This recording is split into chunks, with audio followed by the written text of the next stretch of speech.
सर्वशक्तिमान पवित्र आत्मा परमेश्वर, मैं तेरा दास खुदावन तेरे आत्मा के द्वारा, तेरे रूह के द्वारा तेरी पाक पवित्र प्रजा को लेकर तेरे सामने तेरे समक्ष हाजिर होता हूं मेरे खुदावन।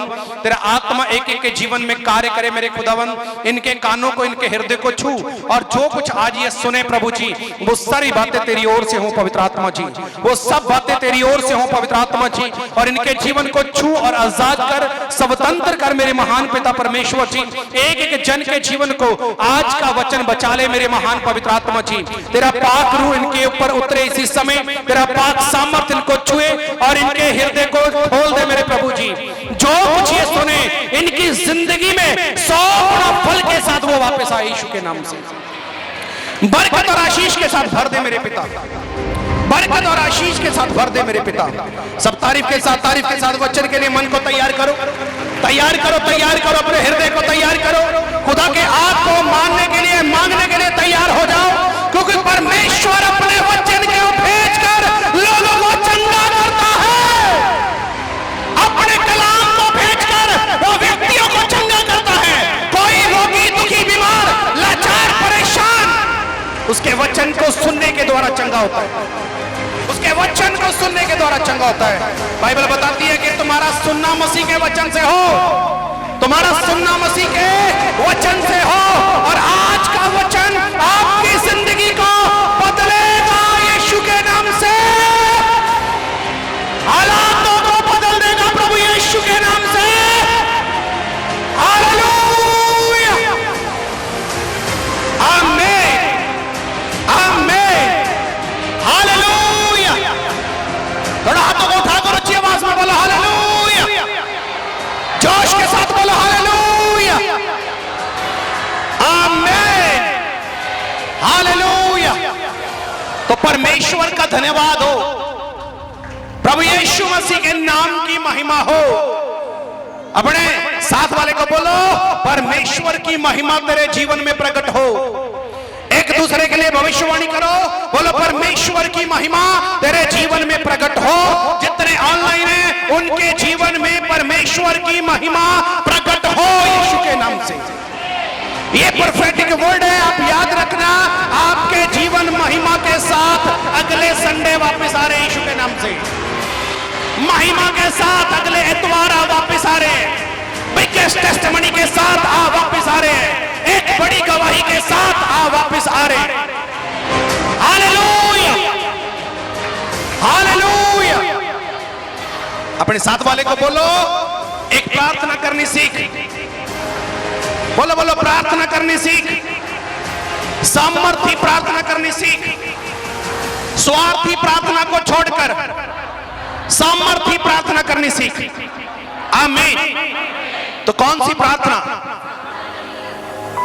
आज आप लोगों ने ये देखना है आप कौन सी प्रार्थना करते हैं। अपने आप को चेक करना है कि आपकी प्रार्थना कैसी है। हालेलुया। तो सुनो, अपने आप को ये पूछो कि तू सामर्थी प्रार्थना करता है या स्वार्थी प्रार्थना करता है। आंखों को बंद करके बोलो और चेक करो, अपने आप से पूछो कि तू सामर्थी प्रार्थना करता है या स्वार्थी प्रार्थना करता है। बोलो, पूछो पूछो, अपने आप से पूछो कि आंखों को बंद करके पूछो कि तू सामर्थी प्रेयर करता है या स्वार्थी सेल्फिश प्रार्थना करता है। तो कौन सी प्रार्थना में जाता है प्रभु के आगे? क्या तू स्वार्थ लेकर जाता है या तू एक मकसद लेकर प्रभु के आगे जाता है? जिनको जवाब ये मिल रहा है कि हाँ मैं स्वार्थ लेकर प्रभु के आगे जाता हूं, आपको बता रहा हूं आपका स्वार्थ आज से एक मकसद में बदल जाएगा, और वो मकसद है यीशु के राज्य के लिए काम करना। यीशु मसीह के नाम से, यीशु मसीह के नाम से उसके राज्य के लिए काम करना। स्वार्थी प्रार्थना हो रही है तो डेंजर जोन में, सामर्थी प्रार्थना हो रही है तो कंफर्ट जोन में। आपको याद रखना है दो बातें जो मैं बोल रहा हूं। अगर स्वार्थी प्रार्थना हो रही है तो आप डेंजर जोन में हैं। अगर आपकी प्रार्थना सामर्थी है, सामर्थ्य के साथ भरी है, तो आप कंफर्ट जोन में हैं। फिर जीत और विजयी आप लोग होंगे अगर आपकी प्रार्थना सामर्थी है यीशु मसीह के नाम से। फिर आपकी जीत पक्की है यीशु के नाम से। फिर आपका हर एक सिचुएशन आपके आगे नहीं टिक पाएगा अगर आपकी प्रार्थना सामर्थी है। और अगर स्वार्थी प्रार्थना है सेल्फिश प्रार्थना है, तो मैं आपको बताना चाहता हूं शायद उसका उत्तर ना आए, शायद उसका उत्तर ना आए। जब भी प्रार्थना में जाते हैं, क्या आप अपने स्वार्थों को लेकर प्रभु के आगे बैठते हैं, या एक मकसद जो पवित्र आत्मा का मकसद है उसको लेकर आप बैठते हैं, या ये बोलते हैं प्रभु मेरा तो उद्धार हो चुका है, प्रभु मेरी तो मुक्ति हो चुकी है, अब जो बचे हैं उनके लिए मुझे खड़ा कर यीशु के नाम से। आप ये मकसद लेके जाते हैं, या ये लेके जाते हैं कि परमेश्वर मेरी ये करियाने की लिस्ट है, ये एवरीडे की लिस्ट है, ये मेरी रिलायंस की लिस्ट है, ये मेरी मार्केट की शॉपिंग की लिस्ट है, प्रभु इंतजाम करिए सारा कुछ मेरे पास आ जाए। आप याद रखना नहीं आएगा, नहीं आएगा। बड़े स्ट्रांगली शब्द में बोल रहा हूं, नहीं आएगा, नहीं आएगा। लेकिन जब आप मकसद में आकर प्रार्थना करेंगे, मकसद में आकर प्रार्थना करेंगे, और जब आप कहेंगे मेरे परमेश्वर मुझे इस्तेमाल कर, तो आपकी प्रार्थना सामर्थ्य प्रार्थना है। और जब सामर्थ्य के साथ आप प्रार्थना करेंगे, हर एक चीज आपकी जिंदगी में आपको दिखाई देगी यीशु के नाम से। परमेश्वर मेरा यूज कर, परमेश्वर मुझे इस्तेमाल कर, अपने कामों के लिए मुझे खड़ा कर। ये मकसद है पवित्र आत्मा का, एक एक व्यक्ति उसका काम करे। 4.5 पौने 5 साल पहले मुझे किसी ने बताया यीशु के बारे में, आज मैं उसका प्रचारक हूं, आज मैं उसके लोगों के लिए काम करता हूं, आज मैं उसके राज्य का काम करता हूं। एक टाइम ऐसा था जब मैं यीशु पर अभिमान नहीं करता था, उस पर विश्वास नहीं करता था, लेकिन जैसे मुझे पता चला कि मेरी प्रार्थना स्वार्थी है, तो मैंने सामर्थ्य प्रार्थना किया। और सामर्थ्य प्रार्थना कैसी थी, हे परमेश्वर मुझे दुख दे, क्योंकि मैं जान चुका था कि जितना मैं प्रभु के नजदीक जाना चाहता हूं, मुझे दुखों में से होकर उसके पास जाना पड़ेगा। और जैसे ही मैं दुख से बाहर निकलूंगा, महिमा का ताज मेरे सर पर रखा जाएगा, महिमा का ताज मेरे सर पर रखा जाएगा। इसीलिए मैंने आप सबको बोला है कि आपकी जिंदगियों में परमेश्वर महिमा को प्रकट करे, आपकी लाइफ में परमेश्वर महिमा को प्रकट करे। तो कैसी प्रार्थना करना चाहते हैं? स्वार्थी प्रार्थना पता कौन सी है? खुद के लिए, सिर्फ अपने लिए मांगना। लेकिन पवित्र बाइबल कुछ और सिखाती है, पवित्र बाइबल कुछ और सिखाती है। पवित्र आत्मा परमेश्वर बोलता है कि तुम मकसद में है। आपको हमेशा एक बात को हमेशा अपनी जिंदगी के अंदर याद रखना है कि आप एक प्लान के अंदर है, आप एक योजना के अंदर हैं, और वो योजना परमेश्वर ने पहले से ही ठहराई हुई है। आप उस योजना का एक हिस्सा हैं, आप परमेश्वर की प्रजा हैं, और आपको सिर्फ यहाँ पर नाचने कूदने के लिए प्रभु नहीं बुलाता, आपसे उसने अपने कामों को पूरा करवाना है। एक बाप, एक माता, एक पिता अपने बच्चे को बड़ा या उसकी पालना पोषणा इसीलिए नहीं करते कि वो ऐश प्रस्ती करे, इंटरटेनमेंट करे, कुछ भी करे, इसलिए नहीं होता। उसकी परवरिश इसीलिए होती है कि ये बड़ा होकर हमारे लिए काम करे। बोलो सही या गलत? ये बड़ा होकर हमारे लिए काम करे।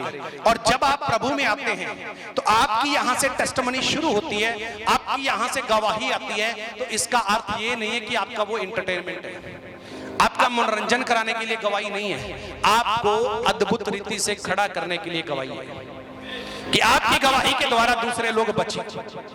अब मुझे बताइए, आपको सामर्थ्य प्रार्थना करनी है कि स्वार्थ? ऊंची आवाज में, ऊंची आवाज में, ऊंची आवाज में। कौन सी प्रार्थना? सामर्थ्य प्रार्थना, पावर से भरी प्रार्थना, आग से भरी प्रार्थना, परमेश्वर के मकसद को पूरा करने वाली प्रार्थना, परमेश्वर के राज्य के लिए काम करने वाली प्रार्थना। आपको वैसी प्रार्थना करनी है। अगर आप दूर से आए हैं, नजदीक से आए हैं, कहीं से भी आए हैं, मैं आपको बोल रहा हूं अपनी प्रेयर का स्टाइल चेंज कर दे। दुख तेरी जिंदगी से खत्म हो जाएगा यीशु मसीह के नाम से। तू रोना, चीखना, चिल्लाना छोड़ दे। प्रभु मुझे चंगा कर, प्रभु मुझे चंगा कर। उसको बोल, प्रभु मुझे और दुख दे। दुख भी शर्मिंदा हो जाएगा कि इसके पास जाकर भी क्या करूंगा, इसको कौन सा फर्क पड़ेगा। दुख भी शर्मिंदा होएगा, इसके पास मैं जाके करूंगा क्या, इसके ऊपर कौन सा असर आना है मेरा, इसके ऊपर मैं कौन सी बात को लेके जाऊं कि जो ये परेशान हो, जब आप सिचुएशन को देखकर डरते नहीं बल्कि डराते हैं, तो बाइबल के अंदर आपको याद रखना है कि तूफान उठा, समुद्र में लहरें उठी, यीशु ने क्या बोला? शांत हो जा यीशु मसीह के नाम से। कौन सी प्रार्थना थी? चेले कौन सी कर रहे थे? चेले कौन सी प्रार्थना कर रहे थे? स्वार्थी। हमें बोलो बोलो, चेले कौन सी प्रार्थना करने लगे? स्वार्थी। हे स्वामी, देख बड़ी बड़ी लहरों को देख, समुद्र अपनी जगह से उठ रहा है, तूफान आ रहा है। थोड़े दिन पहले भी आगे आता है, आपको पता होगा। तो तूफान आ रहा है, परमेश्वर देख ऐसा हो रहा है। जब आप ऐसे प्रभु के पास चीखते चिल्लाते जाते हैं तो आपको शायद दिक्कत आएगी, लेकिन जब आप कहेंगे यीशु मसीह के नाम से और गंदी बीमारी आउट हो जाए, तो आपकी जिंदगी से वो खत्म हो जाएगी यीशु मसीह के नाम से। जब आप बोलेंगे प्रभु यीशु मसीह के नाम से हर एक अंधकार की शक्ति हार जाए, तो आप जीत जाएंगे यीशु के नाम से, क्योंकि आप स्वार्थी प्रार्थना नहीं बल्कि अधिकारों के द्वारा प्रार्थना कर रहे हैं, बल्कि सामर्थ्य में होकर प्रार्थना कर रहे हैं। और जो सामर्थ्य में होकर प्रार्थना करी जाएगी वो अद्भुत काम करेगी, अद्भुत काम करेगी। लिखा कि नहीं लिखा? धर्मी जन की प्रार्थना में, बोलो, धर्मी जन की प्रार्थना में बहुत असर है। तो आपको कैसी प्रार्थना करनी है? अपने आप से सवाल पूछो, कौन सी प्रार्थना करनी है? हाँ जी, कौन सी? सामर्थी या स्वार्थी? हाँ जी, कौन सी प्रार्थना? क्योंकि आप एक ट्रिप पर नहीं हैं। मेरी बात को सुनो, आप किसी कुल्लू मनाली के ट्रिप पर नहीं हैं। आप स्वर्ग के राज्य के लिए, kingdom of God versus kingdom of devil, आप इन दोनों के बीच में खड़े हुए व्यक्ति हैं, जो यीशु के किंगडम को बढ़ाने वाले हैं और अंधकार के किंगडम को खत्म करने वाले हैं। तो पिकनिक पे नहीं है आप, झूले झूले में झूलने वाले नहीं है आप, एक मकसद के अंदर है, एक योजना के अंदर है, एक प्लान के अंदर है, और वो प्लान आपकी जिंदगी में परमेश्वर प्रकट करेगा आने वाले दिनों में यीशु मसीह के नाम से। आने वाले दिनों में प्रकट करेगा यीशु के नाम से। याकूब की पत्री 5:13 फटाफट पढ़ेंगे उसी वचन को। हालेलुया। तो अपने पड़ोसी को बोलो, यार स्वार्थ प्रार्थना छोड़ दे, किराने की लिस्ट परमेश्वर के आगे रखनी छोड़ दे। प्रभु को पता है तुझे क्या चाहिए। परमेश्वर ने कहा है कि देख आकाश के पक्षियों को, समुद्र के पक्षियों को, जानवरों को, सबको देख, दरख्तों को देख, पेड़ों को देख, वो ना इकट्ठा करते हैं, ना काटते हैं, ना खाते हैं। देख तेरा परमेश्वर उनके पेट को भरता है, तो तेरे लिए वो क्यों ना इंतजाम करेगा। कौन सी प्रार्थना? बोलते क्यों नहीं? कौन सी प्रार्थना? नहीं, मुझे आनंद नहीं आ रहा जब तक आप पूरे लोग नहीं बोलते। कौन सी प्रार्थना? कौन सी प्रार्थना? हाथों को उठाकर बोलो, कौन सी प्रार्थना? सामर्थ्य के साथ बोलो, सामर्थ्य प्रार्थना। आमीन। कौन सी प्रार्थना करनी है? सामर्थ्य। तो जो आज पहली बार आए हैं, आप रोना बिलखना छोड़ दें प्रभु के आगे। इसको बोल, प्रभु, पौलुस ऐसा सिखाता है। पौलुस कैसा बोलता है कि जो मुझे सामर्थ्य देता है उसमें रहकर मैं सब कुछ कर सकता हूं यीशु मसीह के नाम से। क्या चाहिए? सामर्थ्य।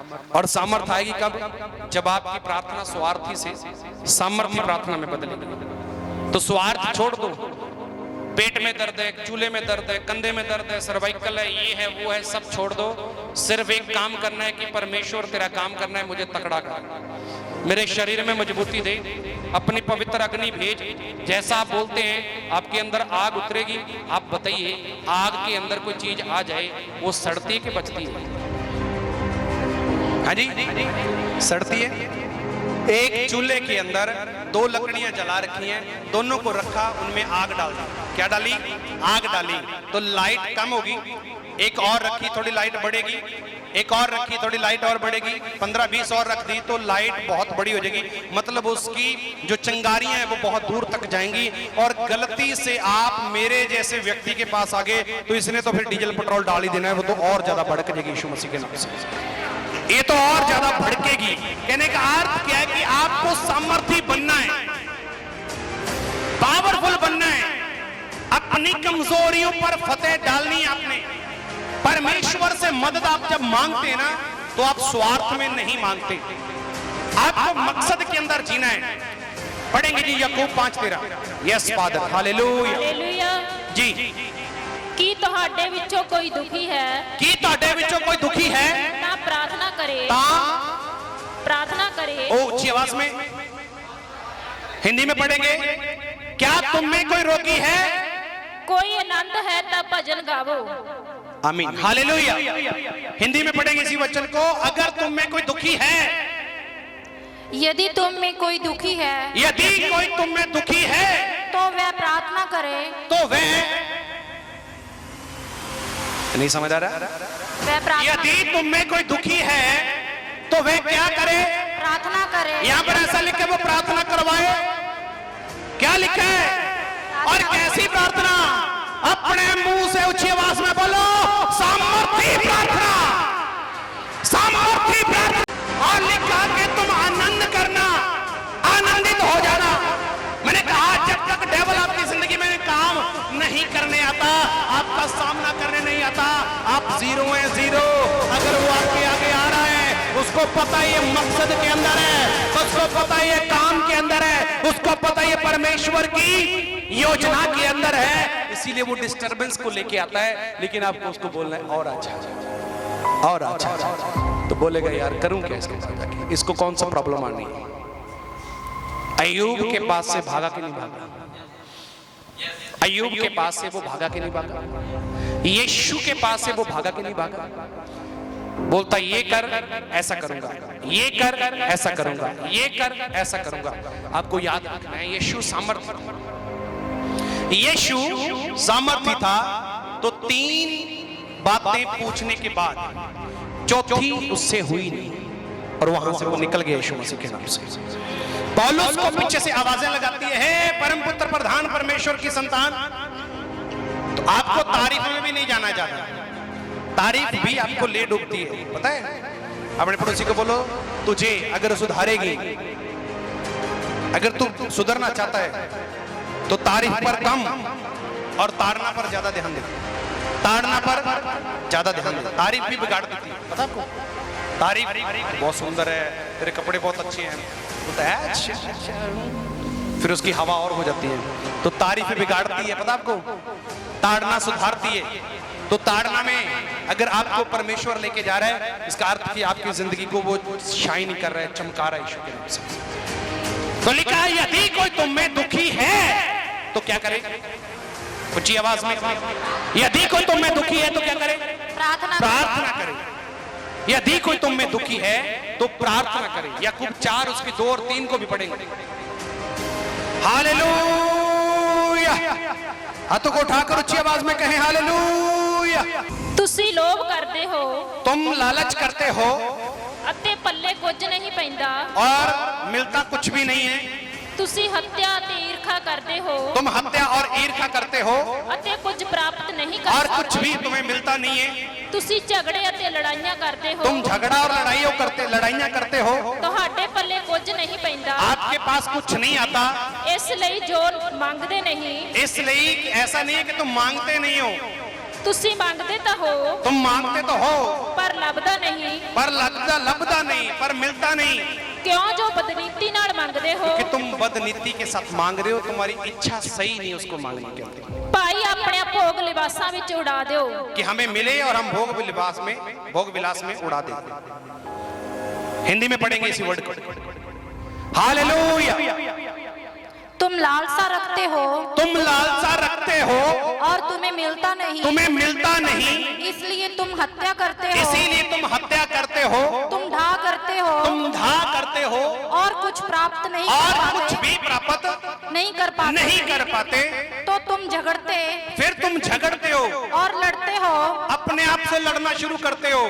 तुम्हें इसीलिए नहीं मिलता कि मांगते नहीं, कि तुम मांगते नहीं। ऐसा नहीं है कि तुमने मांगा नहीं है और तुम्हें मिला नहीं है, बल्कि तुम मांगते हो और और पाते नहीं, इसलिए इसलिए कि बुरी इच्छा से मांगते हो, बुरी इच्छा के साथ मांगते हो, ताकि अपने भोग विलास में उड़ा दो, ताकि तुम अपने भोग विलास में उड़ा दो।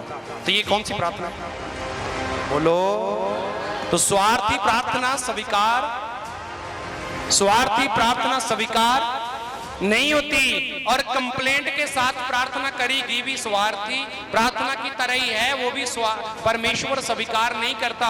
किसी के लिए ईर्ष्या रख कर अगर आप प्रार्थना करें ना कि उसके साथ ऐसा हो जाए, नहीं होगा। बाइबल ऐसा बताती है, जो कोई खड्डा खोदेगा वही उसमें गिरेगा। इसलिए आपको प्रार्थना के अंदर बड़ा ध्यान रखना क्या बोल रहे हो। तभी पवित्र आत्मा के वचन के वसीले परमेश्वर ने हमसे बात किया कि तुम यहोवा के नाम को व्यर्थ मत लेना। ये कौन सी प्रार्थना थी? पहले कौन सी प्रार्थना थी तेरी? सामर्थी। और अब कौन सी प्रार्थना होनी चाहिए? सामर्थी। और अगर आपकी इस प्रार्थना स्वार्थ के साथ भरी है तो आप लेट हो जाओगे, ट्रेन छूट जाएगी। अगर सामर्थ्य है तो आपके लिए नए डब्बे का इंतजाम भी हो जाएगा यीशु मसीह के नाम से। आपके लिए स्लीपर क्लास का इंतजाम भी हो जाएगा। आपके लिए नंबर 1 ट्रेन का इंतजाम परमेश्वर कर देगा अगर आप सामर्थ्य होकर प्रार्थना करेंगे। तो स्वार्थ से करोगे तो क्या होगा? ट्रेन छूट जाएगी। आपको पता ही नहीं चलना कि प्लेटफॉर्म नंबर कौन सा था। ओ, ट्रेन निकल गई, अब कैसे आएगी? अब रात को 1 बजे आएगी। तो 1 बजे मतलब वेटिंग चलती रहती है आपकी जिंदगी के अंदर। मेरी बात को ध्यान से सुनो, मैं क्या बोल रहा हूँ। आपकी लाइफ के अंदर फिर वेट ज्यादा होता है। मेरे पीछे बोलो, अगर मैं स्वार्थी प्रार्थना करता हूं, मेरी जिंदगी के अंदर वेट ज्यादा होती है। और अगर मैं सामर्थ्य प्रार्थना करता हूं तो मेरी जिंदगी में सबसे ग्रेट होता है यीशु मसीह के नाम से। आपको कौन सा चाहिए, ग्रेट या वेट? तो फिर कौन सी प्रार्थना करनी है? हाँ जी, बाइबल में लिखा कि ऐसा नहीं है कि तुम मांगते नहीं हो, मांगते तो हो लेकिन तुम्हारे लिए होता नहीं है, क्योंकि तुम क्या रखकर मांगते हो? बुरी इच्छा कि जैसे मुझे मिलेगा तो मैं भोग विलास में उड़ा दूंगा। है कि कोई भी व्यक्ति अगर बुरी इच्छा के साथ प्रभु से कुछ मांगता है तो उसकी वो स्वार्थी प्रार्थना है। और स्वार्थी प्रार्थना आपके जीवन में पता क्या लेके आती है? निराशा। लेकिन सामर्थ्य प्रार्थना आपकी जिंदगी के अंदर आशा को उत्पन्न करती है, और वो आशा जो सदैव जुड़ी रहेगी और पूरी होगी, और उस आशा को आपकी जिंदगी से कोई निकाल नहीं पाएगा, आपकी लाइफ से कोई तोड़ नहीं पाएगा। आप निराशा से आशा की ओर बढ़ते हैं सामर्थ्य प्रार्थना के द्वारा। हालेलुया! सामर्थ्य प्रार्थना के द्वारा आप आशा की ओर बढ़ते हैं। पहला यूहन्ना 4:14 भी पढ़ेंगे एक बार, 5:14। पहला यूहन्ना की पत्री, यूहन्ना की पहली पत्री 5 अध्याय उसकी 14 नंबर आयत को भी एक बार पढ़ेंगे, और उसके बाद हम सब लोग प्रार्थना के अंदर जाएंगे। ओदे अगे सानू जो दलेरी है, उसके आगे हमें यो हयाब है, दलेरी है, सो ए है, वो ये है भाई जे असी ओदी इच्छा के अनुसार कुछ मांगते हाँ, अगर हम उसकी इच्छा के अनुसार कुछ मांगते हैं तो वो साडी सुनता है, तो वो हमारी सुनता है। पहले क्या था? यहाँ पे भी मांगने की बात यहाँ पर भी है, मांगने की बात वहां पर भी थी, बोलो। लेकिन वहां पर क्या थी? मंशा क्या है? यहाँ पर क्या है? मंशा है। दोनों के बीच में अगर अंतर है तो आपकी प्रार्थना का लेवल चेंज हो जाएगा। एक बात बोलो सबको, आज से आपका टाइटल चेंज होगा। आप सामर्थ्य प्रार्थना करने वाले बनेंगे यीशु मसीह के नाम से। हालेलुया! पढ़ेंगे जी। और हमें उसके सामने जो हियाब होता है, और हमें जो उसके सामने हियाब होता है वह ये है कि यदि हम उसकी इच्छा के अनुसार, यदि हम परमेश्वर की इच्छा के अनुसार कुछ मांगते हैं तो वह हमारी सुनता है, तो वह हमारी सुनता है। 15 भी पढ़ेंगे।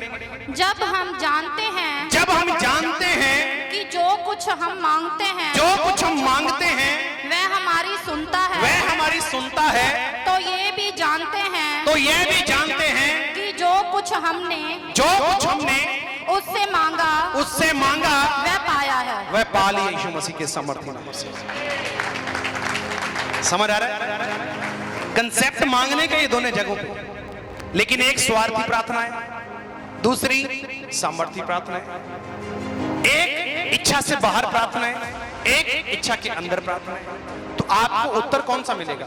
जो परमेश्वर की इच्छा में हो। आप कहना शुरू करें, प्रभु मुझे अपने कामों के लिए इस्तेमाल कर। कहना शुरू करें, ऐसा बोलना शुरू करें अपनी प्रार्थना में, प्रभु मुझे अपने कामों के लिए खड़ा कर। प्रभु मुझे फाइनेंशियली ब्लेस करके मैं तेरे सेवा कर सकूं। प्रभु मुझे फाइनेंशियली इतना स्ट्रांग करके मैं तेरे राज्य के लिए काम कर सकूं। आप करके देखना, आपके बाकी काम खुद बनने लगेंगे यीशु मसीह के नाम से। आपके घर से बीमारी का पता नहीं चलेगा कब चलेगी। आपके घर से आपकी रिपोर्ट का पता नहीं चलेगा कब नॉर्मल होगी। समझ पा रहे हैं? तो कौन सी प्रार्थना चाहिए? अपने पड़ोसी को बोलो, आज से तू सामर्थ्य प्रार्थना करने वाला योद्धा बन रहा है यीशु के नाम से। आज से तू सामर्थ्य प्रार्थना करने वाला योद्धा बनाया जा चुका है, और आज से तू सामर्थ्य प्रार्थना करेगा। स्वार्थी प्रार्थना को छोड़कर परमेश्वर के लिए तू योजना को तैयार करेगा, और परमेश्वर तेरे लिए अपनी योजनाओं को पूरी करेगा। और जितने भी ऑनलाइन है मैं सबको बोलना चाहूंगा, सबसे निवेदन है, सबसे मेरी गुजारिश है, अपनी स्वार्थी प्रार्थना को त्याग कर सामर्थ्य प्रार्थना में अंदर शिफ्ट हो जाएं। आप चेक करना, आपकी परिस्थितियां बदल जाएंगी, आपके हालात बदल जाएंगे, आपकी परमेश्वर के साथ जो रिलेशनशिप है वो चेंज हो जाएगी। सिर्फ आपके लेवल को बदलने के कारण परमेश्वर आपकी जिंदगी में उन्नति दे सकता है। आज से अपना वे ऑफ प्रेयर, अपनी प्रार्थना का जो रास्ता है उसको बदल दीजिए, प्रार्थना करने के ढंग को बदल दीजिए। परमेश्वर आशीष देगा, और वो आशीष ऐसी होगी जो कभी भी तेरी जिंदगी से और आपकी जिंदगी से और जितने यहाँ पर हैं सबकी जिंदगी से कभी खत्म नहीं होगी यीशु मसीह के नाम से, कभी खत्म नहीं होगी यीशु के नाम से। God bless you. तारीफ करेंगे सब जन जोश के साथ, तारीफ करेंगे पवित्र आत्मा के लिए।